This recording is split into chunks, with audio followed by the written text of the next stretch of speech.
Who's on first? What's on second? And I don't know who's on third, and I don't give a darn. Well, he's the shortstop.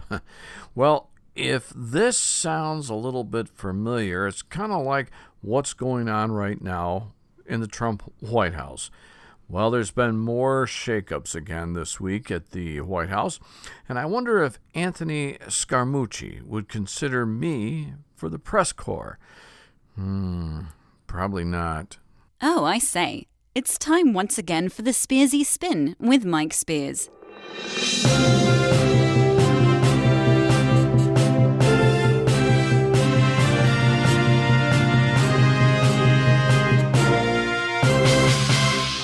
You're going to be the manager of the retired actors baseball team? Yes. I would like to join the retired actors baseball team. Oh, you would? And I would like to know some of the guys' names on the team, so if I want to play with them, I'll know them, and I meet them on the street or in the home here, I can say hello to them. Oh, sure. But you know they give baseball players nowadays very peculiar names. I know, a lot of funny names. You know, like Sticky Nicknames. Fields. Sticky Fields. Goofy Dan. Boopy Bobber. Booby Bobber. I know all those. Well, let's see now. We have on our team, we have who's on first, what's on second, I don't know's on third. That's what I want to find out, the guy's names. And then, That's what I want to find out, the guy's name. I'm telling you, who's on first, what's on second, I don't know's on third. Now, Abbott, you want to be the manager of the baseball team? Yes. You know the guy's names? Well, I should. Well, now you tell me the guy's names on the baseball I team. say, who's on first, what's on second, I don't know's on third. You ain't saying nothing to me yet. Go ahead and tell me. I'm telling him. You ain't Look, said nothing yet. Go ahead and tell me. who's on first, what's on second, I don't know is on third. You know the guy's names on the baseball team? Yes. Well, go ahead. Who's on first? Yes. I mean the guy's name. Who? The guy playing first. Who? The guy playing first base. Who? The guy on first base. Who is on first? What are you asking me for? I don't know. Now, wait a minute, I'm asking you who's on first. That's his name. Well, go ahead and tell me. Who? The guy on first. That's it. That's his name. Well, you ain't said nothing. I ain't asked you nothing. You did. You know the guy's name on first base? Sure. Well, tell me the guy's name on first base. Who?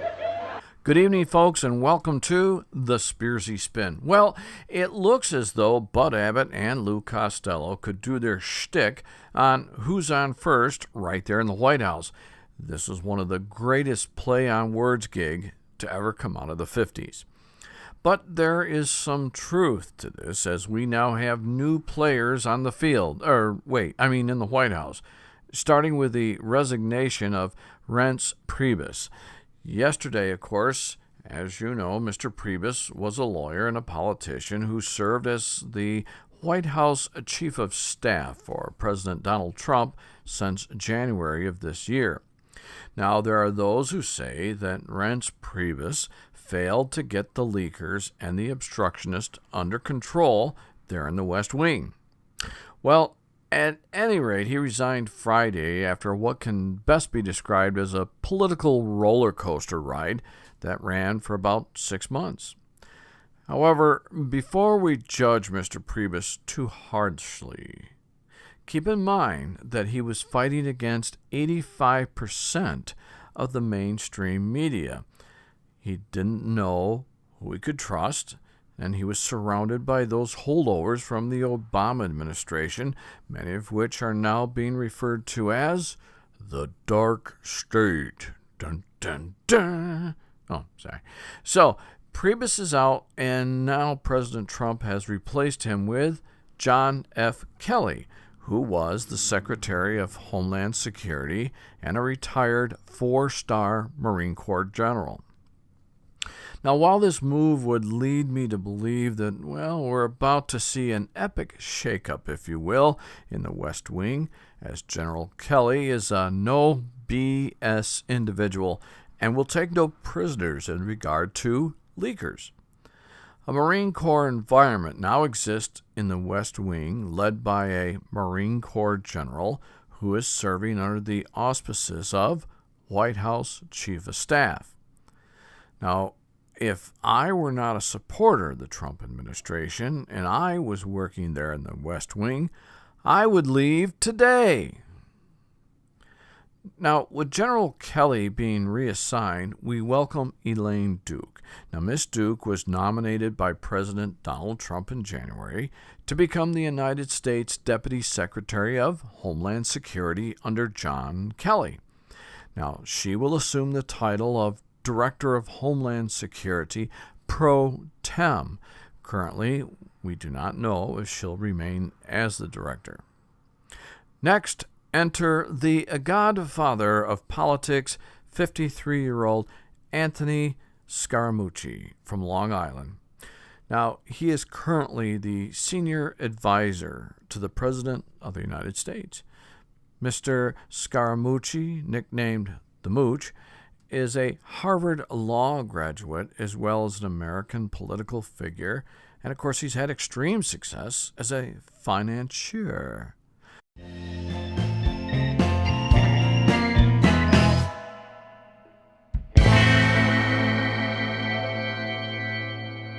Honey, come in here and listen to this guy.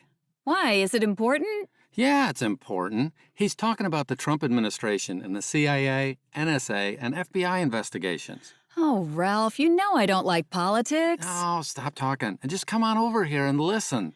Well, he does have a nice voice. He seems to be educated. No.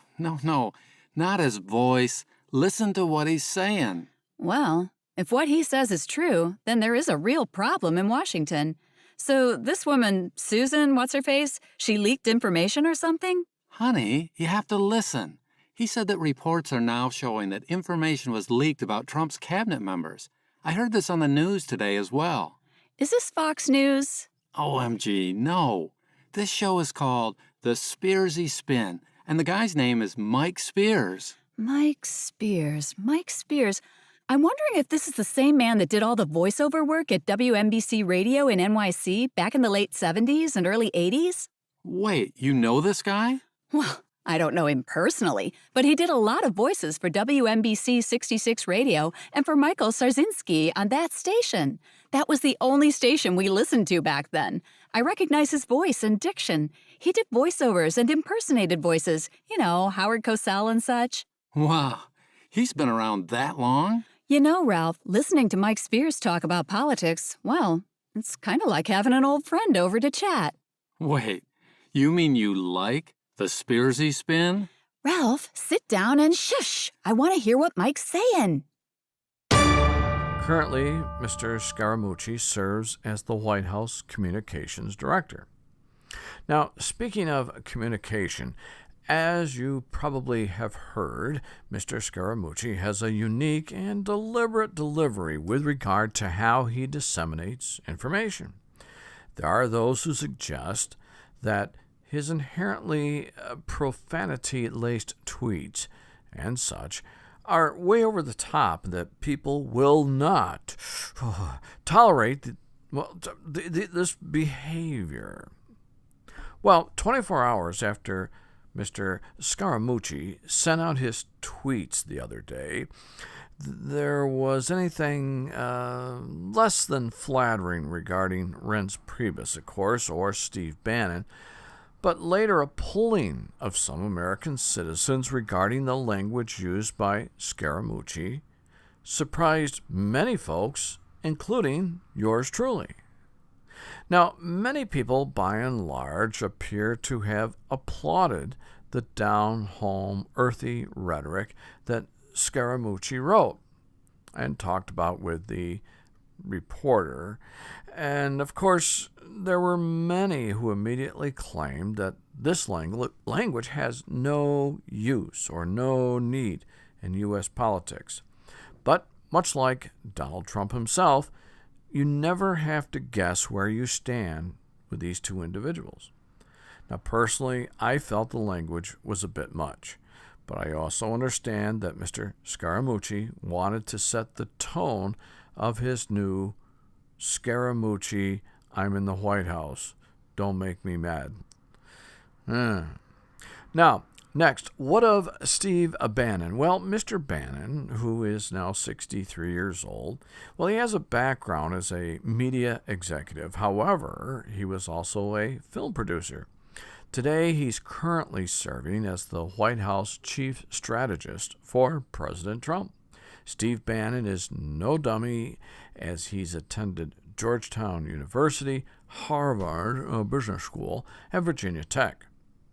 So, the tirade from Scaramucci towards Mr. Bannon is not completely understood. However, Mr. Scaramucci's scathing description of Steve Bannon might give pause to suspect that all is not right in the West Wing of the White House. Albeit Mr. Bannon has found himself in shark-infested political waters, if you will, I feel that he's been making progress against the dark state while working with the ever-growing disruption being exerted by those on the far left. President Trump tends to be straight shooting from the hip with regard to his thoughts and actions, and one can assume that it is a daunting task sometimes to stay ahead of President Trump's actions. I personally believe that the aggression between Scaramucci and Banner will recede. Let's hope, because these are two business people who, together, could make a very powerful team. Now, looking back a bit, Sean Spicer, who is now the former White House press secretary, resigned last Friday after President Trump appointed Anthony Scaramucci as the new communications director. President Trump has did urge, Sean Spicer to stay on as the White House press secretary. However, Mr. Spicer said, in effect, "No way, Jose." I'm not really sure he said that, but maybe. It was and is Mr. Spicer's opinion that Anthony Scaramucci will add to the chaos, the uncertainty, and the distractions of the White House. Now, while I believe that Sean Spicer, he is a nice guy, I felt that he was a bit in over his head from the get-go. While I can understand his need to admonish the press corps on day one, I would also concede to the fact that the tail can't necessarily wag the dog.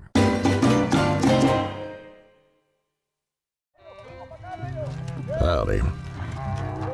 I was born in California. Been chasing cows and gold prospecting most of my life. Reckon I've done all right. Made more money than 4-pack mules could carry. But all that money means squat if the country you're living in is headed downstream to the falls on the Niagara. What happened to this country? Protesting, fighting, killing, folks offended by words, college kids getting safe spaces in their buildings to go to when life scares them. They get chocolate milk and told everything will be just honky-dory. A safe space in college? What in tarnation's that about? That makes as much sense as putting tits on a chicken. Look, I don't have any answers here about America today, but my friend Mike Spears does. Why, he's got the education, the background, the grit, and does a fair job speaking too. He's got himself a show called the Spearsy Spin. If Mike tells you something on his show, y'all can take it to the bank.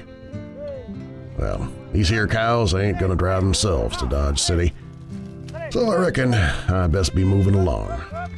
Best you start listening to the Spearsy Spin with Mike Spears. Ha!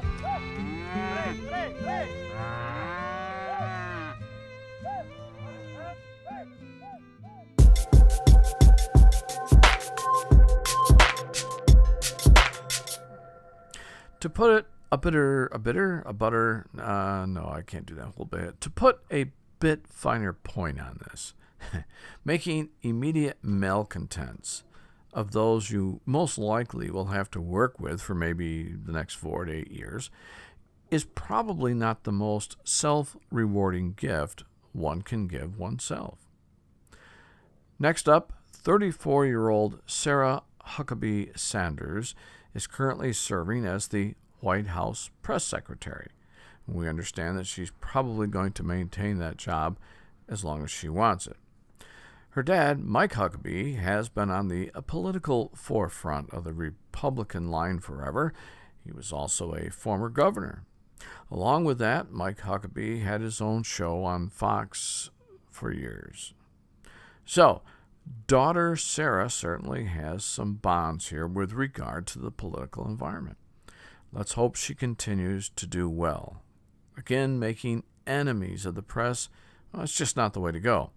So far, there appears to be mutual understanding between Huckabee and the press. So, we put all this in the pot, and we mix it all up, and what do you get? Who's on first? Oh, man, you get a whole bunch of show. A long time ago, we did a show, and I talked about the far left with their resist, persist, enlist, and all these other garbage theories. The Michael Moores, the Rosie O'Donnells, the George Soroses, the extreme left Hillary Clinton supporters, the anti-fascist groups, the left-leaning college campus folks, the professional rioters, the Black Lives Matter group, and this is just to name a few, are not on board with this administration at all.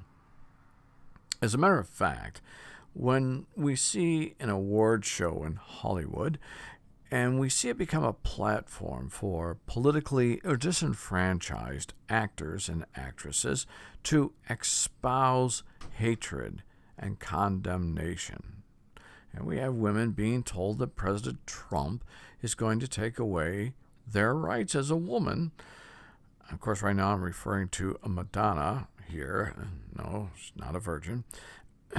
When you weigh all of this left-leaning, misinformed ideology being shared and then reshared today in an effort to somehow make it the truth, you develop a nation of them versus me atmosphere.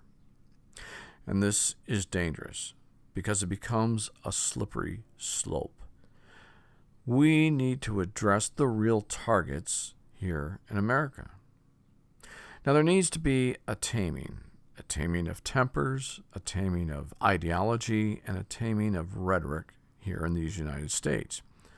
The war truly is not here amongst us. The war is out there. The war is with ISIS, MS-13, illegal, dangerous aliens who seek to hurt, kill, or maim the civilians of our country. The war is with North Korea, Syria, Iran, and to a lesser degree, China and Russia. We may soon be called upon as an integral part of NATO to use military powers in Sweden and the UK, as there is concern now that radically motivated Islamist terrorists have made their way into these countries under the banner of peaceful Muslims seeking refuge. Our wars aren't just those outlined. Our wars also include famine, the homeless, disease, failing education, and yes, now even civility. It's my opinion that we should begin fighting the wars that truly matter today for the United States and forget about those petty squabbles that seem to have besieged us by way of those with influence wishing to obstruct the status quo. We would like to know what you think now of today's show. We'd like you to please visit us at thespearsyspin.blogspot.com. It's always good to hear what you folks are thinking. So, as you go through your world and your life today, spread the word. There's only one world, and we all need to live in it, and we'd like to live in it peacefully. We will see everyone next week. As always, thanks for being with us. Subscribing to the Spearsy Spin is easy peasy lemon squeezy. Just click the subscribe button. The guy playing first base. Who is on first, Lou? What are you asking me for? No, don't get excited. I'm saying who... I'm asking you a simple question. Who's on first? Yes. Well, go ahead and tell me. That's it. That's who? I'm asking you, what's the guy's name on first base? Oh, no, what's on second? I'm not asking you who's on second. Who's on first? One base at a time now. Don't mix up my... I'm not mixing up anybody. Now, what's the guy's name on first base? Now, what is on second? I'm not asking you who's on second. Who is on first? I don't know. He's on third. We're not talking. Wait a minute. Whoa. Now, well, let's not... Whoa. How did I get on third base? You mentioned his name. I mentioned his name. Yes. I don't know anybody's name on the team. How could I mention a guy's name? You did. You just mentioned it. All right, what's the guy's name on third base? No, what's on second? Who's on second? Who's on first? I don't know. He's on first. See what I mean? I didn't even mention a guy's name on third base. Yes, you did. All right, then who's playing third base? No, who's on first? I'm not asking you what's on first. What's on second? Who's on second? Who's on first? I don't know. He's third base. I don't know anybody on a baseball team. You do. You mention their names. I do? Sure. You got an outfield? Well, naturally. The left fielder's name. Why? I just thought I'd ask you. I just thought I'd ask you. Well, I just thought I'd tell you. Well, go ahead. Tell me. Tell you what? The left fielder's name. Why? Because I want to know. Because.